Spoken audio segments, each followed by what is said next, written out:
আসসালামু আলাইকুম প্রিয় ভিউয়ার্স, সবাই কেমন আছেন? আজ আমি দারুণ মজার সরষে ইলিশ রান্না করে দেখাবো। দেখুন, দেখতেও যেমন লোভনীয় হয়েছে, খেতেও অসাধারণ। আপনারা বাসায় ট্রাই করে দেখতে পারেন। রান্না করাটা খুবই ইজি, কম উপকরণে রান্না করে দেখাবো। তো চলুন মূল রেসিপিতে চলে যাই। শুরুতেই আমি ইলিশ মাছ নিয়ে নিয়েছি। এটা 1.5 কেজি ওজনের বড় ইলিশ মাছ। আমি ইলিশ মাছগুলোকে ছোট ছোট পিস করে কেটে নিব। আপনারা আপনাদের পছন্দ মতো কেটে নিতে পারেন। দেখুন, মাছগুলোকে আমি এরকম পিস করে কেটে নিয়েছি। এখন মূল রেসিপিতে চলে যাব। চুলায় একটা প্যান গরম করে নিয়েছি। এখন 3 টেবিল চামচ সরিষার তেল অ্যাড করে দিব। সরিষার তেলে ইলিশ মাছ রান্না করলে টেস্টটা খুবই ভালো আসে। আমি 1 চা চামচ আস্ত কালো জিরা দিয়ে দিয়েছিলাম, স্কিপ হয়ে গেছে। কালো জিরা দিয়ে নেড়ে মিশিয়ে নিব। 5 সেকেন্ড কালো জিরাটাকে ভেজে নিতে হবে। কালো জিরা থেকে যখন একটা সুন্দর অ্যারোমা আসবে, এ পর্যায়ে অ্যাড করে দিব 4টা মিডিয়াম সাইজের পেঁয়াজ কুচি ও বড় একটা রসুন কুচি। নেড়ে মিশিয়ে নিব। অপেক্ষা করব পেঁয়াজটা একটু সফট হয়ে আসা পর্যন্ত।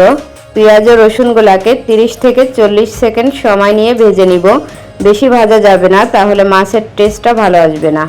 এখন অ্যাড করে দিব 6-7টি কাঁচামরিচ ফালি, দিয়ে নেড়ে মিশিয়ে নিব। আপনারা দেখেই বুঝতে পারছেন পেঁয়াজের কালারটা কেমন আছে। এখন অ্যাড করে দিব 1 টেবিল চামচেরও সামান্য কম রসুন বাটা। রসুনটাকে পেঁয়াজের সঙ্গে জাস্ট নেড়ে মিশিয়ে নিতে হবে।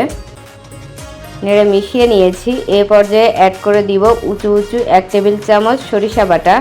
সরিষা বাটার সময় আমি লবণ এবং কাঁচামরিচ দিয়ে বেটে নিয়েছিলাম, তাহলে সরিষার যে একটা তিতা ভাব থাকে সেটা চলে যাবে। এখন অ্যাড করে দিব পরিমাণ মতো লবণ। লবণটা আপনাদের টেস্ট অনুযায়ী দিবেন। এখন নেড়ে মিশিয়ে নিব। দেখুন, মশলাটা যখন প্যানের নিচে এরকম লেগে আসবে, এ পর্যায়ে আমি আধা কাপ পানি দিয়ে দিব। পানিটা দিয়ে ভালো করে মশলাটাকে কষিয়ে নিতে হবে। নেড়ে চেড়ে মিশিয়ে নিয়েছি। এ পর্যায়ে অ্যাড করে দিব 1/2 চা চামচ হলুদের গুঁড়া। সেই সাথে অ্যাড করে দিব 1/2 টেবিল চামচ লাল মরিচের গুঁড়া। মরিচটা আপনাদের টেস্ট অনুযায়ী দিবেন। নেড়ে মিশিয়ে নিয়ে 1 মিনিট মশলাটাকে কষিয়ে নিতে হবে।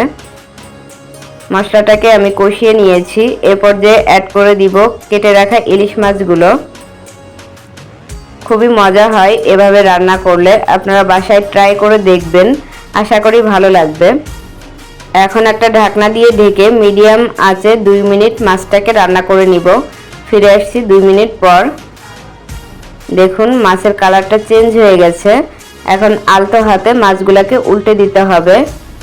অবশ্যই আলতো হাতে উল্টে দিবেন, না হলে মাছগুলো ভেঙে যেতে পারে। ইলিশ মাছ রান্নায় চেষ্টা করবেন কম মশলা ব্যবহার করতে, তাহলে মাছের টেস্ট এবং ফ্লেভার দুইটাই দারুণ আসবে। আমি মাছগুলোকে আলতো হাতে উল্টিয়ে নিয়েছি। এখন একটা ঢাকনা দিয়ে ঢেকে মিডিয়াম আঁচে 3 মিনিট রান্না করে নিব। ফিরে আসছি 3 মিনিট পর। দেখুন, মাছ থেকে তেল ছাড়তে শুরু করেছে।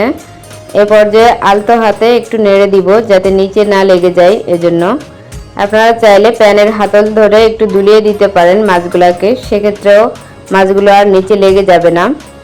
এখন আমি ঝোল পানি অ্যাড করে দিব। এজন্য 1 কাপ পানি নিয়ে নিয়েছি। পানিটা সম্পূর্ণ দিয়ে হালকা হাতে একটু নেড়ে দিব। এ পর্যায়ে যে যেমন মাছের ঝোল খেতে পছন্দ করেন সেই অনুযায়ী ঝোলটাকে কমিয়ে নেবেন, তবে ইলিশ মাছের হালকা একটু ঝোল থাকলে খেতে ভালো লাগে। এখন একটা ঢাকনা দিয়ে ঢেকে মিডিয়াম আঁচে 4 মিনিট রান্না করে নিব। ফিরে আসছি 4 মিনিট পর। দেখুন, মাছ থেকে তেল ছাড়তে শুরু করেছে।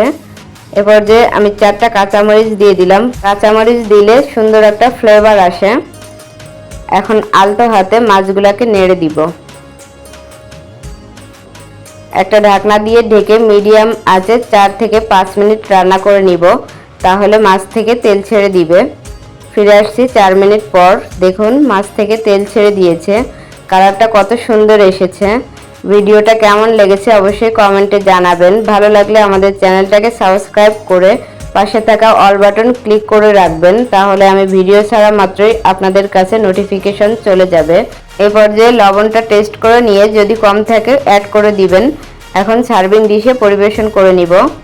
এভাবে মাছ রান্না করে দেখতে পারেন, খেতে ভীষণ মজা হয়। আশা করি ভালো লাগবে। পরবর্তীতে কোন রেসিপি দেখতে চান কমেন্টে জানাবেন। ভিডিও দেখার জন্য অসংখ্য ধন্যবাদ। আপনারা সবাই ভালো থাকবেন, আমাদের জন্য একটুখানি দোয়া করবেন। চ্যানেলটাকে সাবস্ক্রাইব করার অনুরোধ জানিয়ে আজ আমি এখানেই বিদায় নিচ্ছি। আল্লাহ হাফেজ।